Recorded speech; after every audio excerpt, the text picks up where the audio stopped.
wabarakatuh. Salam sejahtera buat kita semua. Materi kali ini yaitu tentang tools, library, dan pemrograman. Oke, jadi ini sangat penting ya buat kita ketahui bersama sebelum kita melangkah lebih jauh. Bagaimana nanti kita membuat program untuk computer vision. Oke, kita mulai saja. Yang harus kita ketahui sini adalah pengenal tools, library, dan pemrograman. Oke, jadi nanti yang harus kita punya dulu sini adalah beberapa tools dan library pemrograman apa yang kita butuhkan. Yang pasti yang pertama kita sudah harus terinstall semua bahasa pemrograman yaitu Python dalam hal ini ya, sudah kita install bersama. Kemudian setelah Python sudah kita install, selanjutnya kita masuk ke paketnya ya.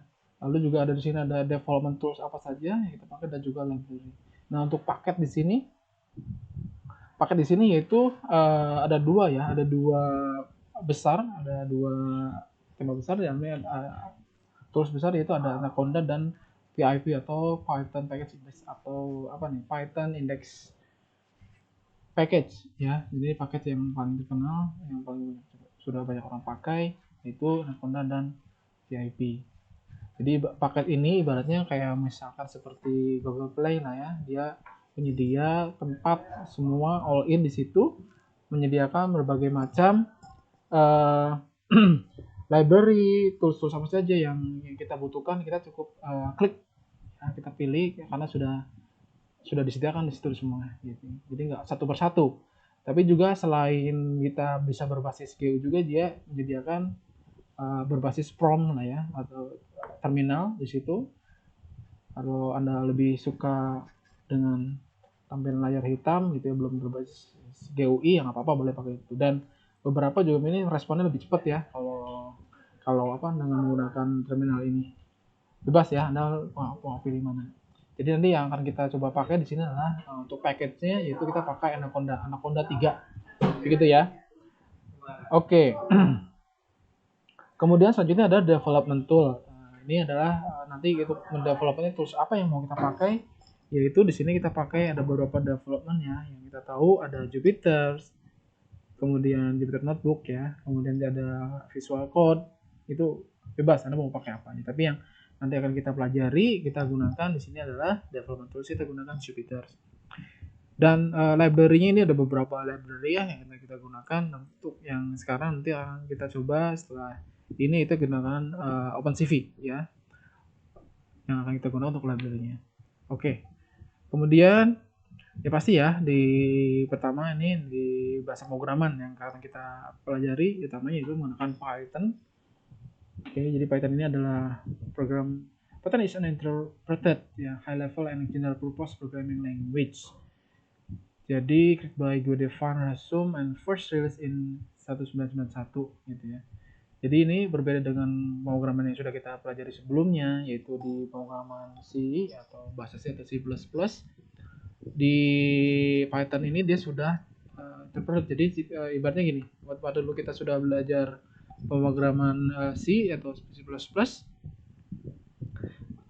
untuk bisa melihat hasilnya kita harus mengcompile gitu. Compile ini intinya adalah misalkan file executable ya, dalam ini exe.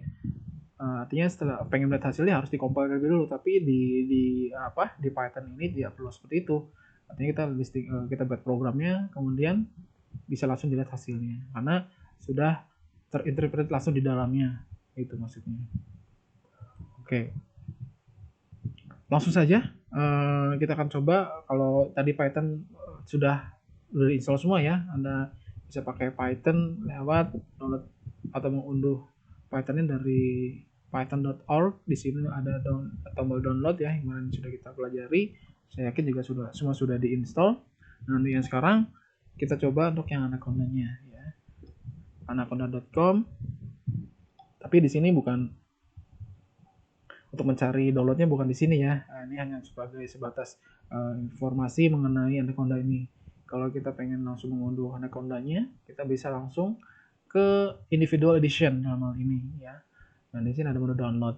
Tapi untuk bisa masuk ke sini bisa misalkan masuk ke Google Chrome dulu atau browser Anda, terserah Anda mau pakai browsernya apa. Anda ketikkan, misalkan keywordnya di sini adalah individual edition Anaconda. Nah, di situ Anda bisa klik, lalu bisa search gitu. Misalkan kita coba ya, individual.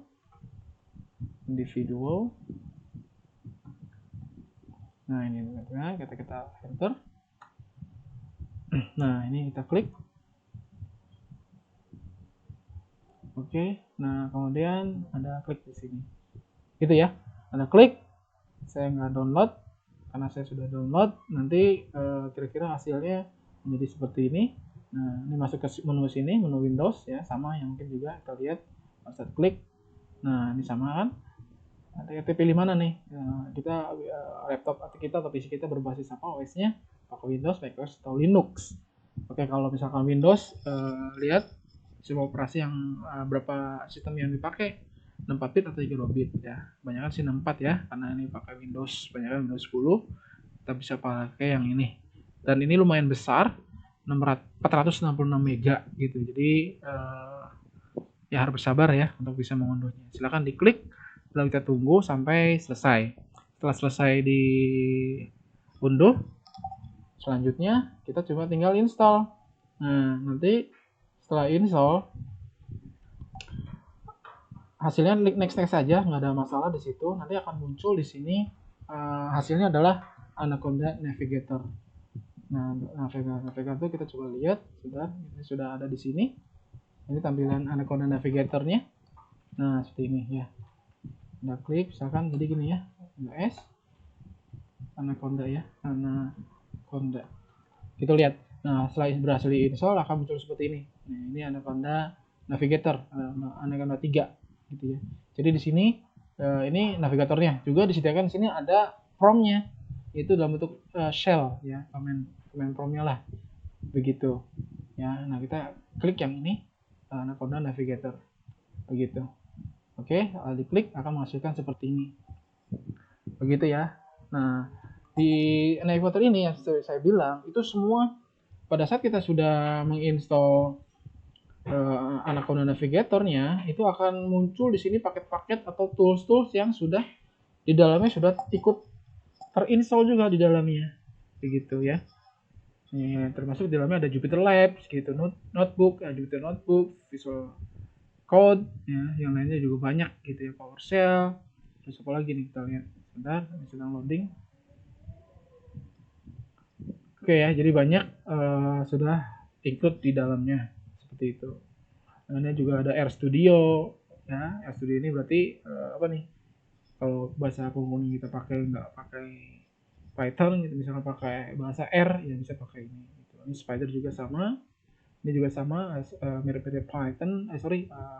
Jupyter ya, karena dia sebagai IDE-nya gitu.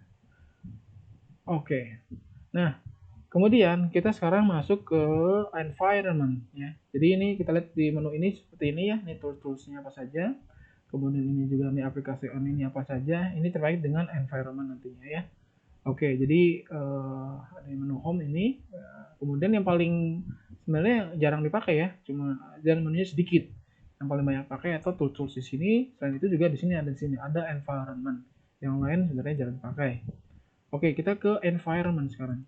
Apa sih environment di sini? Oke, kalau Anda klik di sini, environment di sini adalah itu ya. Sebenarnya kalau baru pertama kali install cuma ada satu environment ya, atau lingkungan ya. Ada base atau rootnya cuma satu. Ya. Tapi kalau misalkan kita mau menambahkan, kita bisa lebih dari satu, banyak di sini. Environment. Apa sih environment di sini? Jadi environment di sini adalah sebagai fungsi untuk mengisolasi berbagai library yang kita install. Gitu.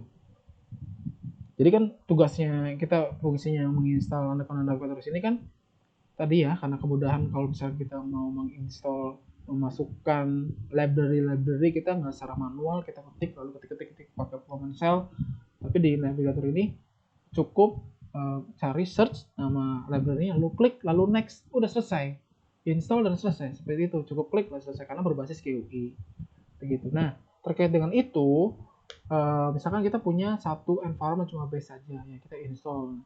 Kita takut misalkan library itu juga sedikit banyaknya akan terpengaruh, misalkan rusak ataupun terkendala di dalamnya. Kita nggak mau seperti itu karena cuma satu ya, lebih baik kita buat beberapa environment. Jadi si library tadi kita buatkan environmentnya sendiri begitu, agar tidak tercampur dengan environment yang lain. Nah ini kalau di saya sudah ada beberapa environment ya, ada env belajar, env belajar 2 dan sebagainya. Nanti kita bisa tambahkan di sini. Nah untuk bisa menambahkan, jadi fungsi itu ya, fungsinya adalah untuk supaya terpisah, intinya gitu, terpisah segala sesuatunya ya, mau library mau tools yang kita install di dalam apapun, supaya nggak campur gitu. Kita coba langsung buat ya. Ini ada tombol create, kita double klik saja, lalu kita tambahkan nama environmentnya apa, misalkan environment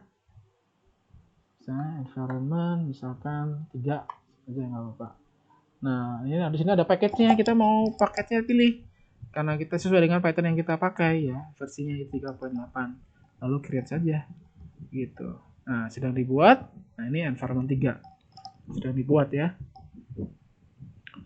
Oke, jadi pada saat nanti sudah selesai dibuat environment-nya, di dalam environment itu juga di dalamnya sudah dibuatkan beberapa library gitu.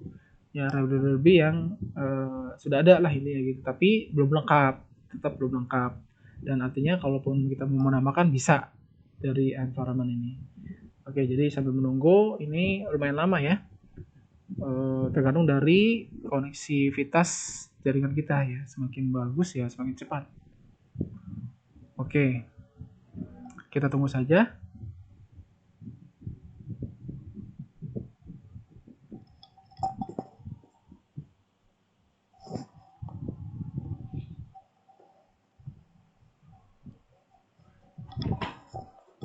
Oke ya, nah ini sedang loading ya, jadi kita nggak bisa mengaktifkan yang lain pada saat satu event sedang kita aktifkan, apalagi ini sedang install, jadi kita harus sabar untuk menunggu. Oke, ini mungkin sebentar lagi.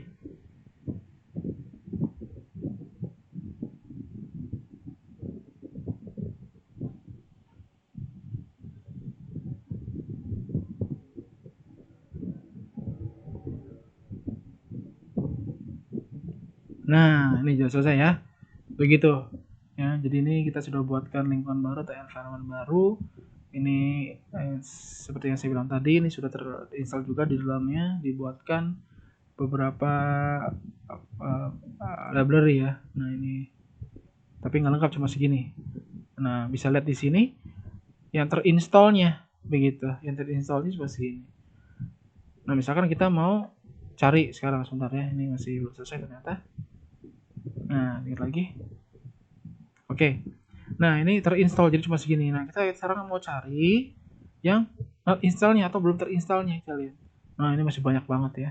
Nah ini, jadi kita bisa pilih yang tadi saya sampaikan, bahwasanya di navigator ini kita cukup cari, lalu klik, lalu bisa install. Nah gini caranya, misalkan kita di dalam environment 3 ini kita mau install library misalkan OpenCV. Nah misalkan kita cari OpenCV ya, OpenCV apakah ada di dalam sini. Nah seperti itu, lihat pada saat kita klik lalu akan muncul. Nah ternyata dia termasuk dalam golongan yang belum terinstall begitu ya. Caranya tinggal kita lalu menginstal, tinggal klik OpenCV-nya lalu apply ya. Jadi nanti OpenCV ini akan muncul atau sudah terinstall di dalam environment NV3. Kita apply saja, nanti otomatis yang lain juga akan terinstall ya, ini sebagai pendukungnya, tapi kita ambil majornya saja, OpenCV-nya saja. Kita klik apply. Nah ini juga nunggu lagi karena sedang menginstal paket-paketnya yang ada di dalamnya.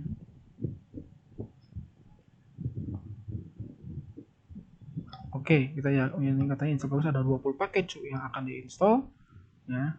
Termasuk dalamnya juga ada yang namanya ini NumPy ya. Ini library yang penting kalau kita mau numerik ya, hubungan dengan matematik. Oke, kita pilih apply saja.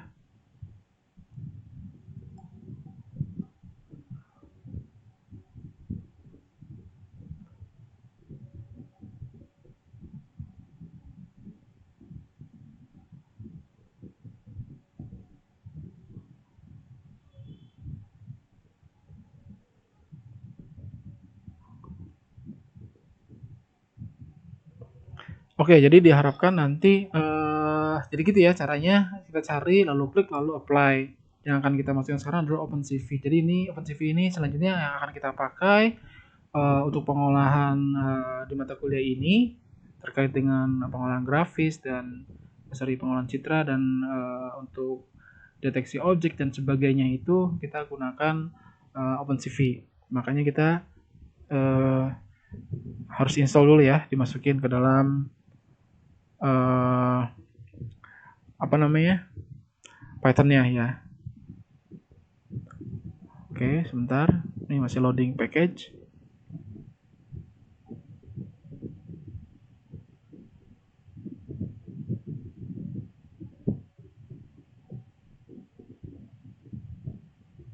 Ya, jadi goals hari ini materi kali ini tiga bahasan utama, yaitu kita hari ini install Anaconda 3 dan Jupyter Lab-nya sebagai developer tool-nya. Lalu juga dijelaskan kita jelasin environment di Anaconda itu seperti apa yang sudah kita sampaikan tadi ya, kita juga bahas bersama. Oke, kemudian terakhir kita akan coba membuat bagaimana sih cara kerja dari penggunaan dari Jupyter Labs-nya ya. Oke, jadi ini sudah terinstall untuk OpenCV-nya ya. Nah, yang akan kita gunakan untuk selanjutnya. Baik, selanjutnya kita akan yang ketiga yaitu kita coba membuat bagaimana penggunaan Jupyter Lab ya. Oke, untuk awal kita coba ke home dulu ya. Coba lihat. Nah ini ya. Jadi di NV3 ini dia belum terinstall ya. Ya belum terinstall. Jadi kita harus install dulu tapi lumayan lama gitu ya. Sebagai contoh, kita akan coba masuk ke environment yang lain ya, yang ke base-nya atau default-nya atau root-nya. Kita pilih environment yang base supaya bisa terinstall. Jadi artinya gini, walaupun kita mau install Jupyter Lab ya di environment tadi ya, NV3 nggak apa-apa ya, Anda klik install akan bisa masuk. Tapi lama ya, makanya supaya menghemat waktu kita sama saja kita coba untuk pengenalan Jupyter Labs dan juga kita coba beberapa pengenalan Python kita akan coba ya.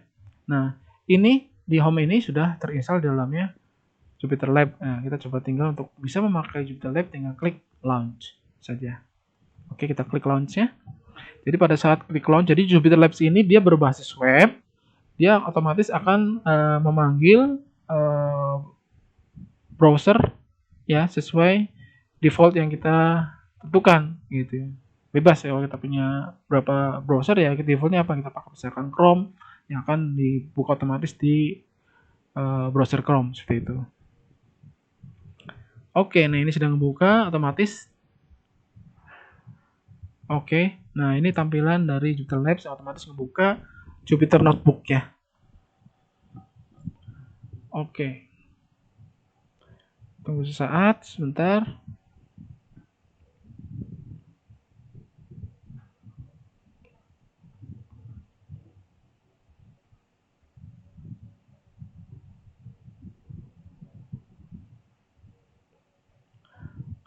Oke, nah ini dia ya. Terus dulu ini punya bekas yang sebelumnya. Ya, jadi ini seperti ini tampilannya launcher ya. Nah, ini Labs. Jadi di Labs ini muncul defaultnya ada notebook. Nah, ini ada konsol juga ada terminal ya. Nah, untuk yang latihan pertama bisa langsung klik notebooknya. Kemudian kita bisa langsung coding di situ. Kenapa kita pakai launcher? Kita coba lihat ya. Jadi kita akan sampel di sini. Saya sudah buatkan file notebooknya. Jadi di situ sudah berisi listing program tampilan dasar ya dari Python yang harus kita kuasain agar nanti pada saat pemrograman lebih lanjutnya tentang computer vision ini tidak terhambat. Jadi kita harus tahu juga bagaimana dasar-dasar pemrograman di Python. Karena saya yakin juga dari Anda semua di sini belum terlalu familiar ya dengan Anaconda Story dengan Python karena hanya beberapa yang sudah tapi mayoritas belum. Maka kita coba dari awal saja dari basic pengenalan bagaimana basic dari pemrograman Python. Nah, saya sudah buatkan file notebooknya. ada di sebentar di sini mungkin. Oke. Oh ya, di sini. Nah, ini saya sudah buatkan, sudah kelihatan. Jadi nanti coba nanti ada semua download, bisa download file ini. Nah, ini buat latihan saya sudah siapkan. Tinggal kita coba ikutin saja ya dari yang sudah dibuat. Nah, di sini tentang basic Python programming. Nah, ini yang akan kita bahas. Di sini ada input out bagian pengenalan Python, kemudian input output comment dan comment, variable dari data yang setting, arithmetic operator apa saja untuk yang di sini. Begitu.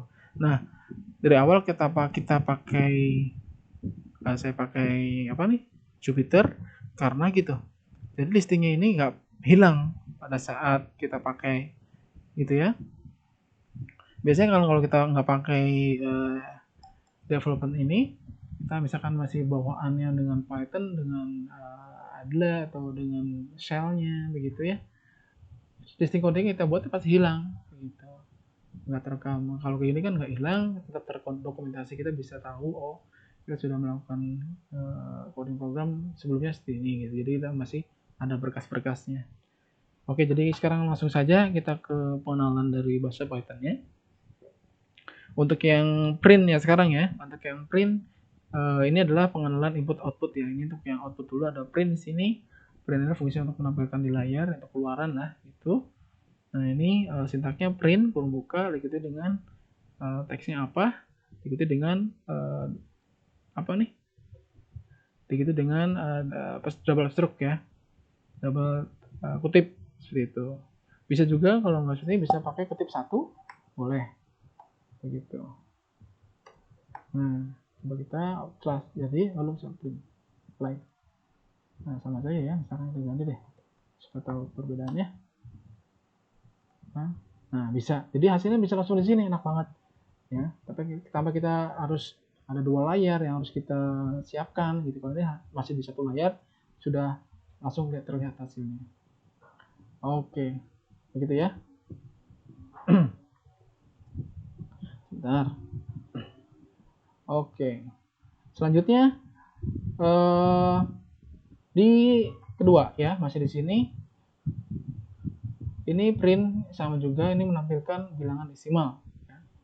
Seperti ini untuk menampilkan bilangan integer sudah kelihatan bilangannya apa ya, kita coba bilangannya ini ganti saja 20 ya langsung berubah. Oke. Nah, ini masih mencetak teks ya, kalau ini bilangan, ini string lah ya gitu. Bedanya kalau misalkan dia number nggak perlu pakai string, nggak perlu pakai petik ya.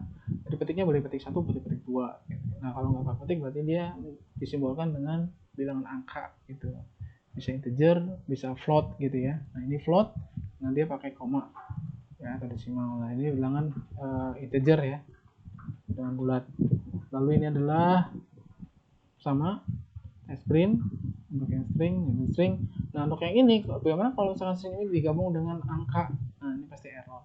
Nah, untuk ini kita ada pembuatan lain, kita masukkan ke dalam istilahnya adalah print dengan string formatting ya. Ini yang sudah kita bahas sebelumnya di C kemarin. Seperti ini ya, untuk bisa mencetak kalau dia itu bilangan string yang harus %s gitu. Ini kalau bilangan real atau float ya. Ini di sini ada petik 2. Ini untuk bilangan desimal. Kalau petik 2 dinamakan berarti adalah ada berapa digit di belakang titik atau koma. Jadi ada 2 yang sudah kita tentukan. Misalkan 2,11. Misalkan ada bilangan desimalnya atau pecahannya misalkan 2,4389. Nah, yang tampilkan berarti 4,3 saja. Oke, gitu ya. Kemudian di sini ada formatting integer untuk yang integer pakai %d. Oke. Nah, ini sama seperti ini ya. Jadi nilai plus string akan masukkan seperti ini. Sebenarnya ini bukan ya, ini masih kurang, ini gambar yang masih kurang efektif, panjang ya. Jadi yang lebih panjang, yang contoh yang di atas ini seperti ini. Jadi nilai %d untuk menampilkan kalau itu bilangan 100 dari integernya tampilkan %d begitu. Maka akan menimbulkan persennya begitu. Ya, misalkan sampai 20.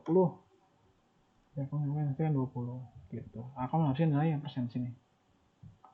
Demikian juga ini, jadi bisa disimpan di mana saja ya. Boleh di belakang, boleh di tengah, juga sama. Ditambahkan string ya, jadi bisa di sini nilai 45, string 45. Nah ini bentuknya string ya. Oke, sama semuanya. Kemudian selanjutnya kita ke printable. Printable ini adalah mencetak untuk yang lebih dari satu nilai sebenarnya. Dalam satu baris itu lebih satu nilai. Kalau ini kan sebenarnya meskipun satu baris banyak nilainya, sebenarnya tetap satu baris gitu. Ini dalam satu kepunyaan satu nilai sebenarnya. Nah kalau ini lebih dari satu nilai, makanya diisyaratkan dengan koma. Jadi misalkan nilai 2 plus 3, bilang ganjil gitu. Jadi ini yang kita tampilkan secara terpisah gitu. Oke. Lalu komentar, ya ini tidak kalah pentingnya juga. Komentar membantu kita dalam program nanti sebagai komentar saja, dan ini nggak akan dicetak di keluaran ya di layar sebelah hasilnya, hanya untuk membantu kita sebagai guidance aja gitu. Ini untuk apa fungsi dan sebagainya. Oke. Ini selanjutnya adalah jadi komentar ini bisa menggunakan hashtag seperti ini, atau sub ya, atau asterisk apa simbol apa nih, hashtag mungkin ya, atau pagar, tanda pagar. Nah itu adalah untuk komentar didahului dengan itu. Atau bisa juga kalau misalkan dengan simbol multiple comment seperti ini ya, double stroke 3, jadi 3. Nah, untuk yang panjang. Nah caranya adalah seperti ini, lihat saja taruh sini di awal, bisa jadi untuk sini, atau juga bisa ditaruh setelah kalimatnya gitu. Biasa kayak gitu di belakangnya, jangan taruh di belakang, jangan taruh depannya, di sini ya, pasti error. Oke ya, nah ini multiple, caranya kita ketikkan di awal dan di akhir. Jadi yang dalam ini hanya dibentukkan berupa komentar saja. Oke, kita help dan documentation kita skip saja. Jadi maksudnya kalau help dan documentation ini adalah misalkan kita mengimpor sebuah function atau library, di mana di situ setelah kita install, contohnya misalkan kita impor mat, kita kan nggak tahu isi dari matnya itu apa gitu ya caranya. Nah caranya misalkan gini ya, kita run dulu misalkan kan, nah error ya karena ini belum jalankan. Kita jalankan dulu. Nah berarti kita mengimpor function atau library dari mat. Nah kita pengen tahu kan isi dari mat itu apa saja sih. Nah, kita keluaran dir mat. Nah ini dia, Anda tahu ya dir itu directory. Kalau Anda sudah belajar DOS kemarin, nah dir ini untuk melihat isi file dan directory dari sebuah file. Oke gitu ya, ini sudah masuk. Jadi ini anggota dari library mat, banyak ya, ada macam-macam, ada log, ada cost, ada scene dan sebagainya. Oke itu ya, ada log dan sebagainya. Oke, nah ini ada lagi nih, selain dir juga ada help. Help ini adalah fungsinya untuk apa ya? Ini untuk melihat sintak atau struktur penulisannya. Kita run dulu. Nah gitu bisa kelihatan. Jadi artinya dengan menu ini kita nggak perlu lagi browsing nyari-nyari bagaimana sih struktur dari penulisan nanti untuk modul dari sebuah map gitu. Jadi sudah ada di sini ya. Dan lebih lengkapnya lagi, Anda tuliskan di sini misalkan ada help. Nah sekarang help, oke, jadi helpnya ini kita kombinasikan dengan nama dari modulnya misalkan. Nah gitu ya. Jadi help mat.log. Ini fungsinya untuk apa kira-kira? Fungsinya adalah ya, di help ini kita lihat, nah, sintaknya bisa langsung tertuju ke tujuan, yaitu kita mencari lognya saja. Nah, gitu. Ini cost misalkan bisa juga ya teman. Nah ini seperti ini sintaknya ya, jadi kita langsung aja mat log kayak tadi ya, log bisa kita bacakan lagi ke log ya. Nah ini seperti ini log ya, tinggal koma lalu langsung ada berapa nilainya gitu kita run. Nah gitu hasil 2, bla. Sama juga di cost juga hasilnya segini ya sebagainya ya. Hal sudah semua ya, ini mungkin sama ya cara kayak tadi. Oke, Lalu variabel ya, variabel juga harus penting kita tahu yang di Python ini, sama seperti pada saat kita sudah belajar di sebelumnya. Untuk variabel ini banyak ketentuan yang harus kita pahami. Untuk misalkan nggak boleh diawali dengan huruf, harus diawali dengan huruf, yang nggak boleh angka, simbol, karakter dan sebagainya, itu harus dengan huruf diawali, bukan boleh itu. Tapi kalau misalnya kita mau pengen seperti itu, boleh, tapi dengan syarat harus menambahkan underscore di bawahnya. Misalkan kayak gini gitu. Ya, jadi kalau misalkan ini ya valid nih. Betul ya, nggak ada masalah, nggak ada masalah apa. Tapi misalkan kita hilangkan underscore-nya, kita run, pasti error, error. Jadi nggak boleh ada angka dulu di depannya. Nah, kita run, nah, selesai ya. Gitu ya. Juga ini tidak boleh ada simbol ya atau kata khusus sebelum variabel. Ini juga sama, ketik. Ini yang betul-betulnya ya, skor bla bla bla dan sebagainya. Ini yang betul. Oke. Lalu kita ke tipe data ya. Tipe data seperti ini berarti kalau underscore ini umur sama dengan 20, berarti ini menandakan ini adalah tipe dari apa? Tipe dari string ya, meskipun isinya angka, tapi kalau ada petik berarti ini merupakan string. Pengen tahu dari mana caranya? Boleh, kita coba run dulu ya. Jadi ini sudah assignment, si umur ini sudah kasih nilai dengan nilai 20 string. Nah, kita coba pengen tahu sih 20 ini tipe datanya apa gitu. Kita coba run. Tipenya adalah, strukturnya adalah rumusnya adalah tipe, pembuka, underscore, nama variabelnya apa. Lalu kita run. Nah, dia string kan begitu. Misalkan kita hilangkan petiknya, kita ganti dengan enggak ada petik. Berarti ini angka ya atau integer. Apakah benar integer? Oke. Nah, kan integer. Gitu ya. Jadi untuk melihat sebuah variabel yang sudah berisi nilai, apakah dia tipe datanya apa, dengan menggunakan strukturnya tipe, kurung muka, nama variabelnya. Betul. Oke, ini sama semua seperti itu. Oke, ini juga sama ya. Dan sebagainya, ini sama persis. Nanti Anda buka-buka sendiri, saya sudah lampirkan ini di Edmodo ya. Untuk bisa dipelajari ya basic-basicnya. Oke, kemudian kita juga pengenalan mengenai impor. Perlu Anda ketahui juga, sebenarnya impor yang kita sering lakukan ini bukan hanya impor lalu package-nya gitu, tapi ada beberapa yang harus kita ketahui juga nih gitu. Jadi ada 3 sebenarnya ya, ada import, package. Jadi kita langsung mengimpor semua paket ini ya. Juga ada from package import module. Nah, kalau ini kita hanya mengimpor sebuah modul kepunyaan dari paket ini gitu. Jadi kita nggak install semua paketnya, nama paket ini ya, tapi yang kita nggak impor adalah dari hanya modulnya saja dari package ini gitu. Dan ada lagi ini from package titik modul import sub modul. Nah, kalau ini misalkan yang mau kita masukkan adalah anggota atau anak dari modul ini atau sub modul gitu. Yang kita masukkan ya sub modulnya, bukan package-nya, bukan modulnya. Sintaknya seperti ini. Sama yang misalnya contohnya import time gitu ya. Import time. Nah, ini nama modul package-nya time. Ya, jadi itu sama, sebenarnya sama aja ya. Lalu yang kedua, from package import modul ya. Sebentar ya, dengan time. Nah, sebenarnya ini sama nih. Nah, yang kedua nih, from time import si time gitu. Jadi kita nggak perlu lagi time-nya, tapi kita hanya butuh si time-nya saja ya, kayak gini sintaknya. Pada saat di run si time-nya saja ya berubah ya. Sebentar ini belum di run. Oke. Itu ya, ini sama nih hasilnya seperti ini. Oke, kemudian seperti ini sudah. Nah, ini terakhir ada alias maksudnya. Alias ini kalau kita lihat, kita kan nggak mau nih kalau misalnya kita ngetik-ngetik sebuah variabel atau nama library panjang gitu ya. Kita bisa menggantinya dengan alias atau dengan teks yang lebih pendek gitu. Ini contohnya misalkan seperti ini. Misalkan ya, from time import time stm. Nah, jadi si time ini kita sudah aliaskan atau kita ganti namanya dengan tm, sama saja. Karena lebih pendek ya si time ini. Misalkan tm, ya kita coba dulu, sama aja sih fungsinya. Lalu kita temkan, ini nilainya juga tertampil tanggal dan jam hari ini. Nah, ini beberapa alias yang sering dipakai ya. Contoh ini import NumPy snp. Nah, jadi ini NumPy sudah kita aliaskan dengan nama np. Jadi itu pakai adalah np sekarang. juga sama ini ya, OpenCV 2 ini sintaknya adalah CV ya, 2. Sebenarnya 2 ini apa ya?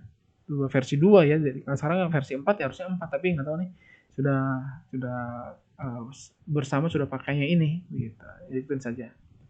Itu ya, nih selanjutnya terakhir adalah operator matematik. Ada macam-macam ya, operator matematik, kemudian operator penugasan, assignment, manajemen to string, kemudian operator pembanding, kemudian logika, dan operator identitas ya. Nah ini banyak ya, dan tadi adalah membership operatornya. Anda coba pelajari beberapa, ini sama sebenarnya sudah tersedia di sini, Anda tinggal coba-coba. Minimal kita flashback dari pertemuan yang sudah kita lakukan di semester awal terkait dengan dasar pemrograman ya. Itu saja yang bisa saya sampaikan. Nanti Anda bisa coba-coba sendiri. Insya Allah nanti minggu depan kita lanjutkan ke materi selanjutnya, yaitu ke OpenCV-nya ya, untuk khususnya untuk pengolahan basic dari pengolahan citra. Terima kasih, saya akhiri. Assalamualaikum warahmatullahi wabarakatuh.